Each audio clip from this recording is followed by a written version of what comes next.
Hello, and welcome to the Dark Ages podcast, episode 66, When the General's Away.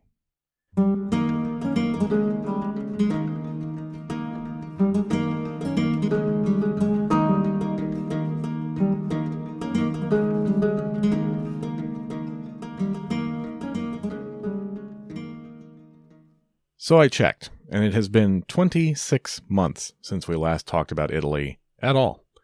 That is wild to me. Time. Sheesh.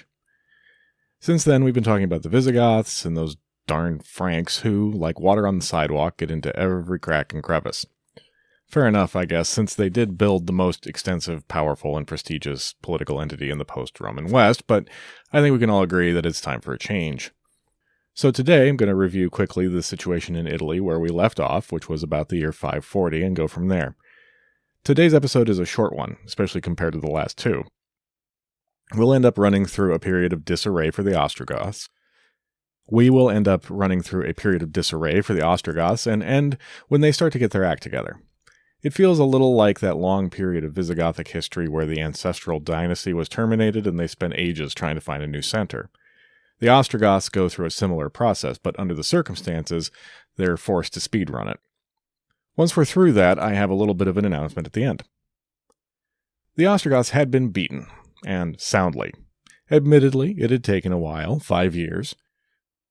Justinian had offered generous terms for their surrender, offering to let them keep the lands north of the Po River, while the empire reabsorbed the territories to the south.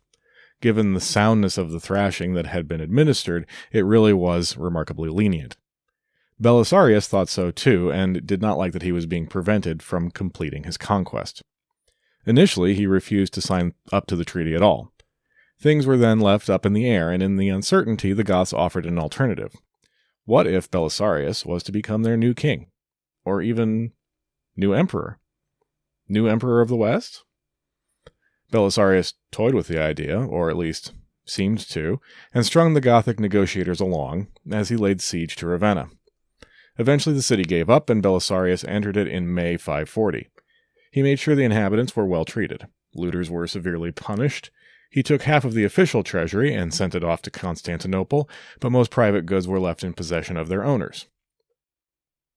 And then immediately behind the army came supply ships and wagons to relieve the privation that the siege had caused. The fall of Ravenna triggered the surrender of other cities across Venetia. Cities that would have been held by the Goths under Justinian's treaty, now pledged their loyalty to the imperial victor. In the glow of success, Belisarius finally made it clear that he had no intention of taking any crown for himself, as either Rex or Imperator. Word of the Goths' offer, though, had made its way back to the Imperator in Constantinople, and he was not thrilled. Success in Italy, obviously, was great, but Belisarius had clearly worked his way around Justinian's express wishes to change the terms of the Goths' surrender. Even without the sketchy offer of diadems, it was not the kind of thing on which the emperor could look the other way. Luckily, the Shahanshah of Persia had taken his spear in hand and begun a war in the east. Luckily, because Justinian now had need of his greatest general in a theater far from that general's Italian successes. So Belisarius was called back to Constantinople. He went, along with the deposed Gothic king Vitiges, and a significant pile of treasure and captives. There was no triumph on his arrival, though, as there had been after his victory in Africa. After that brush with destiny, Justinian saw no need to inflate Belisarius' ego or reputation any further than it already was. It almost didn't matter, though, since, according to Procopius, we're back with Procopius, Belisarius could scarcely move around the city without being thronged by admirers and well-wishers. He had left behind him an Italy that should have fallen easily back into the bosom of the empire. Most of the peninsula had been conquered outright. The only places where Ostrogothic leaders remained defiant were Verona, Pavia, and a strip of territory along the road between the two. It should have been easy to finish off this rump, or at least come to some kind of deal with them. I'm sure you can guess that neither of those things happened, because you are smart people, and I am not being subtle. The Goths were in the midst of what you might call a leadership crisis. They had had a run of disappointing kings since the murder of Amalasuentha. Before Belisarius had even entered Ravenna, they were casting around for someone to step into the space vacated by the mostly incompetent Vitiges. There were two candidates, both of them nephews of other important people. Uraeus was the nephew of the aforementioned Vitiges and was based in Pavia. The other was Ildibad, nephew of Theudas, who had been, until just a few years ago, king of the Visigoths in Spain. Both were thus from powerful clans within the Gothic Confederation. Uraeus had the political sense to know that his family's clout had been severely damaged by his uncle's failures, and pushed the Gothic nobility to choose Ildibad, which they duly did. Ildibad attempted to negotiate with Belisarius, but got nowhere before the general was recalled. Now, smart people, I know exactly what you're thinking. Except for you. Yeah, you. What are you smiling about? Never mind. I don't want to know. But the rest of you are probably thinking that Justinian, the great Justinian, the wise Justinian, the reformer of Roman law and restorer of Roman glory Justinian, that Justinian must have sent someone to take over Belisarius' spot as supreme commander of the armies in Italy, right? Well, you'd think so, wouldn't you? But no, nothing doing. No new commander was sent. None of the commanders already in country were promoted. They were on their own, left to their own devices, and pretty much overnight the Roman army went from being one united body, riven by factions but still mostly united, to a handful of small armies, each one under the command of a general who saw no reason to submit to the opinions or plans of the others. That would turn out to be a problem. The armies themselves were a mixed bag, as all Roman armies we've talked about were. They were a cobbled-together collection of auxiliary units, many from outside the empire, including Huns, Rugians, Isaurians, and Heruls. There were 5 generals left, and I'll list them, but I won't put them on the quiz. To start with, there were 2 Johns.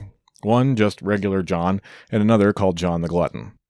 There was Bessus the Goth, which highlights how ethnicity continues to be a complicated proposition, and is not a guarantor of political affiliation. The 2 others were called Vitellius and Constantianus, who were relative newcomers. If you have an excellent memory, you'll be wondering about Narses, the eunuch who had been causing problems for Belisarius, but he had been recalled to Constantinople as well. So these 5 comparatively junior commanders found themselves with no clear mission, with armies that needed pay and reward, and accountable to no one except the emperor, who was far away. Discipline began to break down pretty much immediately and predictably. The goal for all 5 seemed to be twofold. First, grab up as much plundered wealth as possible before any kind of oversight arrived. Second, fight as little as possible, since it got in the way of enjoying all the wealth. The civilian population of Italy, already battered by years of war, found that this supposed imperial victory only exposed them to the greed of these imperial generals. And before too long, insult was added to injury. Because Justinian had not sent any commanding officer to take over military operations, but he was not slow to deploy the civilian arm of the imperial government in the form of taxmen. These officials, called logothetes, who supervised the collection of imperial levies, were paid 1/12 of whatever they collected. So you can imagine that that arrangement quickly made them fabulously wealthy and fabulously unpopular. Their overseer, Alexander, was nicknamed Scissors because on top of his salary he was skilled at clipping coins in a way that was nearly undetectable. The real problem was that with the war with Persia heating up, Justinian and his court were pulling resources away from the Western adventure. Payroll problems were the inevitable result, as transfers into Italy slowed to a trickle. In order to maintain their armies and stave off mutiny in the ranks, the generals had to make the invasion of Italy pay for itself. The educated classes who had served the Gothic kings were called on to render accounts of every solidus that had passed through their hands in the course of that service. It wasn't about punishing these men for working with the barbarian regimes. It was about punishing them for not working with them.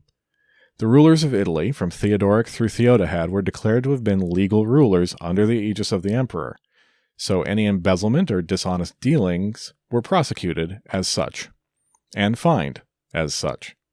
To the Italians, who had by and large been happy to see the arrival of Belisarius and had often helped him however they could, this seemed like a mind-boggling bit of doublespeak. All of that money, as far as the populace could see, disappeared right down the logothetes' gullets. The formerly glorious infrastructure of Italy, roads, aqueducts, bridges, was neither repaired nor maintained. And judging by their aggressive foraging, the taxes didn't seem to be going to support the army either. In fact, the logothetes effectively taxed the soldiers right along with the population. Rather than regular army discipline, the armies were subjected to administrative fines. The soldiers, understandably, resented such punishments, and frankly, they would have preferred to just take a whipping and be done with it, instead of having these bureaucrats in their fancy suits nickel and dime them every time they turned around. Promotions became nearly impossible thanks to the Logothetes too. Promotions could only happen when a higher-ranking soldier died or retired. The taxmen came up with the idea of simply not promoting anyone when that happened. They would keep the dead or retired man on the rolls, and so everyone stayed at the same level and the same pay grade. Apparently the retired man's pay did not, as you might expect, make its way into the Logothetes' already bulging purse, but it did wonders for keeping the cost of the army down. For that reason, Procopius hints, Justinian thoroughly approved of the practice. As Italian grumbling grew in the territories held by the empire, Gothic power began to grow in the north. Belisarius had left without a completed peace settlement, and the army he had left behind was unqualified to enforce one, even if it had existed. Ildibad had started with just 1,000 men and Pavia, but his forces quickly swelled as disaffected Goths and Italians came to join him, along with a fair number of imperial deserters. With this force, Ildibad was able to make a case to the towns and cities of Liguria and Venetia, and many of them put themselves back under Gothic control. Of the 5 generals, only Vitellius moved to counter Ildibad. In late 540 or early 541, he and his army of mostly Heruls fought the Goths near Treviso. He was badly beaten, barely escaping with his life. The victory strengthened Ildibad's legitimacy, and even more fighting men rallied to him. Vitellius had been in command of the only army north of the Po, and the whole territory slipped from the empire's grip. It really is impressive how quickly the whole thing went sideways and how poorly it was handled. Now might be a good time to mention that from here on in the story of the Gothic Wars, we have to be more careful of our sources. Procopius is still the primary one and the best, but he's no longer a first-person reporter, having apparently returned from Italy with Belisarius. It's possible that he stayed with the general when he went to fight on the Persian front, but he would never return to Italy, and all of his narrative of events are second-hand. Much of the material that covers the corruption I was just talking about, especially the part directly implicating Justinian, comes from Procopius's other famous work, the Anecdota, or Secret History.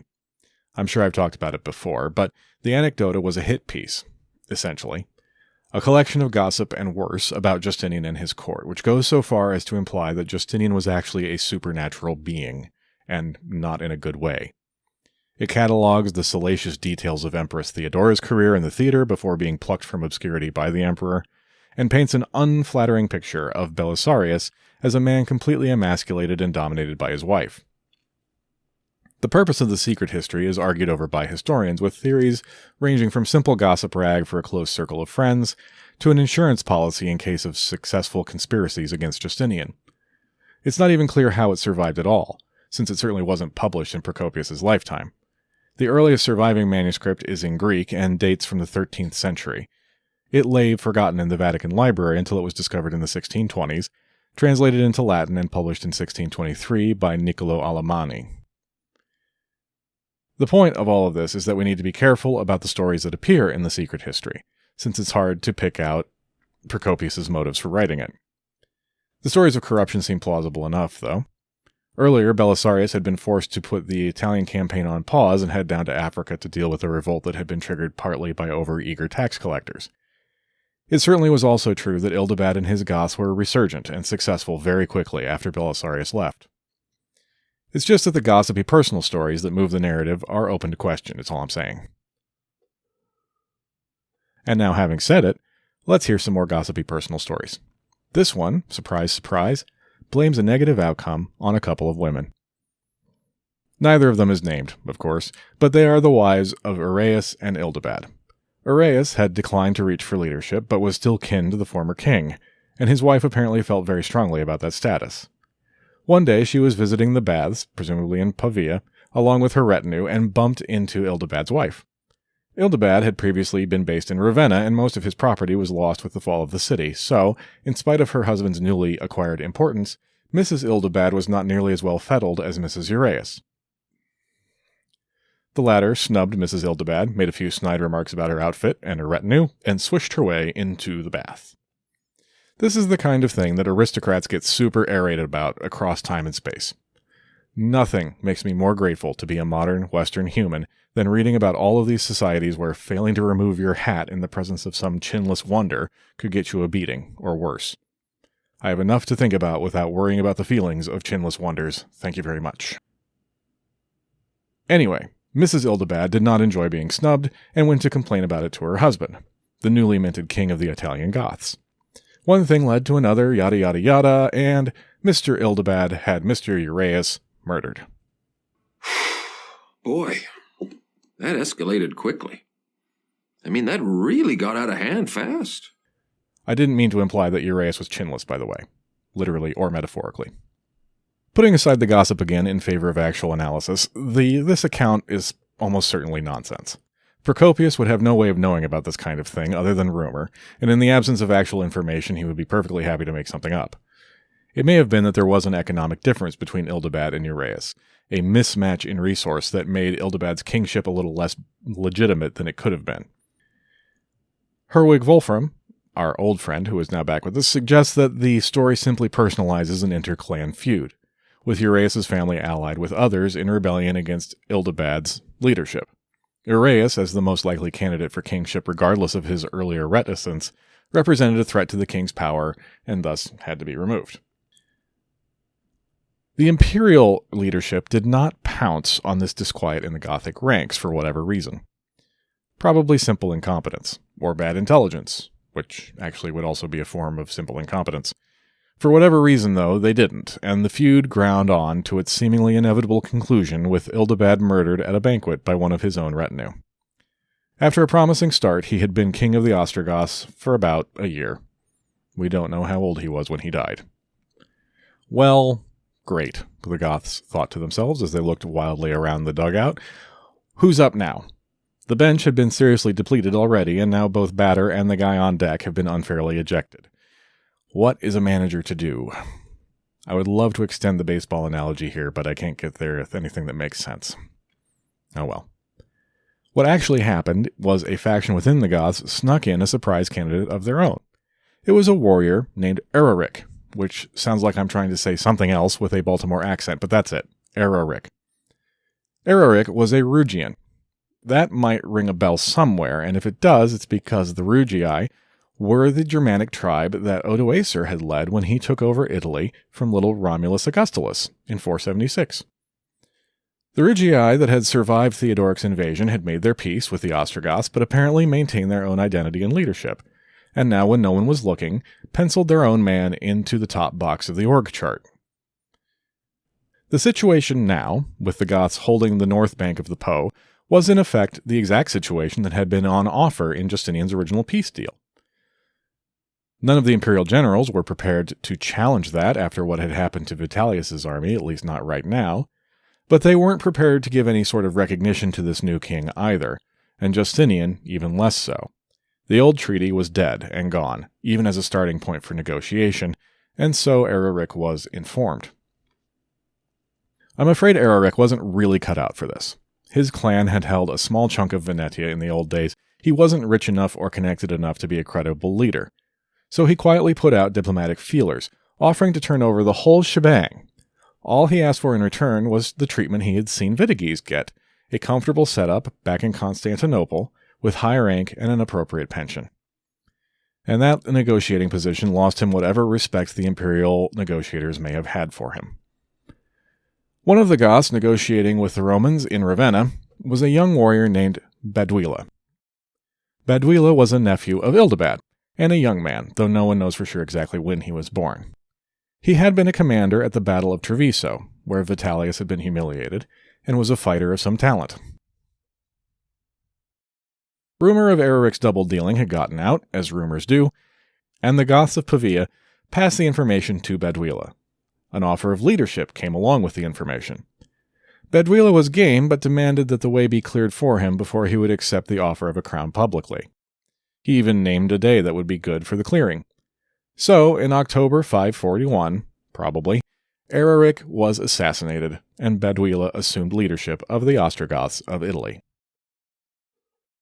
They didn't know it yet, but the Goths had finally found their general Zukov, the leader who would reverse all the Roman success of the previous year. We know his real name, Baduila, from the coins that he struck, still positioned as Justinian's representative, would you believe? But Procopius gives him a different name, by which he has been better known ever since. Totila. I hope that is a suitably dramatic way to end. This episode has covered, at most, 2 years, which I think is a record. I don't know, I'm not going to go check. But next time we will talk Totila, and see what kind of things he's able to achieve. Now, the news. The news is that there is now a Dark Ages podcast store. It is available at darkagespod-fourthwall.com. I've added the link to the website, of course. There's just a couple of designs available at the moment, logo and one other one that I thought was fun. I've had some ideas for others, as well as some that some of you have suggested, and those will pop up there as soon as I get designs beaten into shape. If you do have stuff you would like to see, let me know through the contact page on the website, which is darkagespod.com. Oh, and as a reminder, the interview I did with Shay on the Podbean Amplified podcast will be available on the 9th of this month, which will be this coming Monday because they are actual professionals and have a predictable production schedule. Podbean Amplified is available on any good podcast catching app and probably the cruddy ones too. Not naming names, of course. All right, enough already. Come back next time to hear how things go for our new boy Totila. Until then, take care.